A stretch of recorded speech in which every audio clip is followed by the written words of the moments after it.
não acaba com a escala 6x1. Só joga quem trabalha na escala 6x1 e vai continuar trabalhando nessa escala na informalidade. E uma coisa que eu tenho falado desde o início dessa discussão é que só o fato dessa discussão ter sido apresentada inicialmente por PEC já demonstra que nem o próprio autor, com todo respeito que eu tenho ao deputado Reginaldo Lopes, nem a autora, a deputada Érica Hilton, tem de fato a intenção de levar a norma em frente. E por que eu digo isso? Todo mundo aqui sabe que basta um projeto de lei, e o próprio governo fez isso agora, basta um projeto de lei para reduzir a jornada de trabalho. O fato de levar essa discussão como PEC é só para você ter mais tempo de palanque político. É só para você ter a votação aqui na CCJ, depois na comissão especial, depois dos 2 turnos em plenário. Todo mundo sabe que isso é absolutamente desnecessário. Se tivesse vontade política de fazer, tinha mandado o projeto com urgência constitucional no primeiro ano de mandato. Para quem acredita que se resolve numa canetada a produtividade de um país. Não se resolve. Essa mesma promessa que está sendo feita agora, falsa para os trabalhadores, de que vai acabar a escala 6x1, foi feita há 10 anos na PEC das domésticas. Qual era a promessa? As domésticas vão receber mais, vão ter direitos, vão receber FGTS, vão ter férias remuneradas. O que aconteceu 10 anos depois? 300 mil domésticas a mais trabalhando na informalidade. Nenhuma ganhou nenhum direito a mais, porque PEC não altera a realidade material do trabalhador na ponta numa canetada. Aliás, a principal propagandista dessa PEC, e eu acho irônico que ela não esteja aqui, que é a deputada Érica Hilton, mais faltou do que trabalhou. Mais da metade das reuniões em comissões e no plenário, especificamente 122 faltas, ela faltou do que trabalhou, e nem na própria votação da PEC da escala 6x1 ela tá aqui presente para debater, para discutir, para defender. O que de fato melhoraria a vida do trabalhador na ponta, o que de fato faria com que a população trabalhasse menos, ganhasse mais, tivesse mais poder de compra, era, dentre outras coisas, cortar imposto. Era fazer com que o cidadão tivesse mais poder de compra, que aí sim, ele poderia trabalhar menos e comprar mais, e ter mais produtividade, e viver melhor. Só que essa discussão ninguém quer ter, que é a discussão difícil. Por quê? Pra cortar imposto precisa cortar gasto, e gasto ninguém quer, a começar por nós parlamentares. Aqui, ninguém quer abrir mão de auxílio moradia, ninguém quer abrir mão de aluguel de carro, ninguém quer abrir mão de uso de gasolina com dinheiro público, ninguém quer abrir mão de auxílio mudança, ninguém quer abrir mão do uso de cota parlamentar com alimentação, ninguém quer abrir mão do ressarcimento com despesas de saúde, que aliás tem gente que utiliza para fazer cirurgia plástica. Essa é a discussão verdadeira de corte de privilégio para beneficiar o trabalhador, aí o parlamento não quer fazer. Eu sei que isso me tira voto, eu sei que isso é impopular, mas eu tenho coragem de vir aqui defender a verdade, defender o que eu acredito, porque eu não troco a minha dignidade, as minhas convicções por uma eleição. Posso perder a eleição com a maior tranquilidade que no futuro, após a aprovação dessa PEC ou após a aprovação do projeto de lei do governo, o trabalhador vai enxergar que foi enganado, que foi objeto de um palanque político populista, demagogo e mentiroso. O trabalhador vai ver que não acabou a escala 6x1 depois da aprovação do projeto. O trabalhador vai ver que a sua situação de trabalho vai estar mais precarizada, só que só vai perceber depois da eleição, quando todos os deputados que utilizarem isso de palanque já vão estar eleitos. Eu perco voto, eu perco a eleição, mas mantenho a minha convicção e nunca vou mentir pro meu eleitor em troca de voto. Obrigado.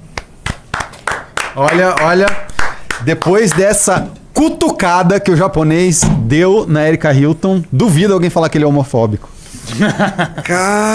Meteu assim, passou-lhe a katana na fuça, viu? Ó, falou das faltas, né? Érica Hilton aí, que vestiu a camisa do projeto, que militou pelo projeto, não foi.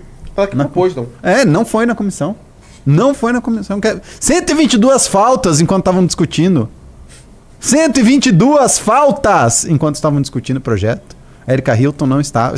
E depois o que o Kim falou é outra coisa maravilhosa, né? Que ele deu mais uma cutucada quando ele disse das plásticas financiadas com dinheiro público, né? Financiadas com dinheiro, então, como se fosse procedimentos de saúde. E aí, 2 cutucadas, então, do Samurai Kataguiri. E assim, cara, 6x1 é um absurdo, né? É um absurdo. Eu queria ser deputado, cara. Eu ia poder comprar Monjaro com dinheiro público. Caraca, velho. Faz exercício! Puxa ferro, irmão! Caraca, eu fiquei agora pensativo aqui, velho. Então quer dizer que eu poderia usar dinheiro público pra isso? Não poderia. Porra! Não pode. Ah lá, falando em dinheiro, bom... mas uma coisa que a gente precisa entender sobre 6x1 e cara, é muito difícil defender 6x1, tá? Mesmo aqui entre o público que nos segue, toda vez que a gente entra nesse tema, vai ter um monte de gente lá nos comentários falando: você quer que o brasileiro trabalhe, você não tem coração, você não sei o que, você pipipi, paga mais, blá blá blá, se a empresa não... O argumento, o pior argumento de todos, que eu acho o argumento mais vagabundo, mais filha da puta que tem, é o cara que vira e fala assim: se a empresa não consegue funcionar numa escala 4x3, então ela deveria deixar de existir. Ô meu amigo, nós vivemos num país pobre.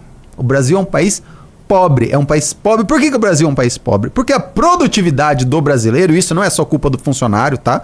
Mas a produtividade do brasileiro é muito baixa. Por quê? O capital é caro, tá? A gente tá falando de umas Selics mais altas, umas taxas de juros mais altas do mundo. Ou seja, se você quiser modernizar o seu negócio, se você quiser modernizar a sua empresa, você não consegue, porque é muito burocrático. Você vai tentar importar um equipamento de fora do Brasil, você não vai conseguir, ou vai pagar uma taxa absurda de imposto. E ainda, se você tentar se financiar para fazer isso, para aumentar a sua produtividade, você vai pagar um juros absurdo. Então, vamos lá. Esse ano é ano recorde de recuperação judicial na economia brasileira. E aí a gente está falando qual é a nossa ideia dentro de um mundo que está sendo sofrendo uma revolução de trabalho, onde a classe média já está morrendo, né? Põe aquele outro gráfico da renda, por favor, para mim, que eu separei. Onde a classe média já está morrendo, nós estamos falando o quê? Vamos trabalhar menos. A gente já produz pouco e a gente ainda vai virar e falar, vamos trabalhar menos. O que você acha? Você acha que o país que você vive vai ficar mais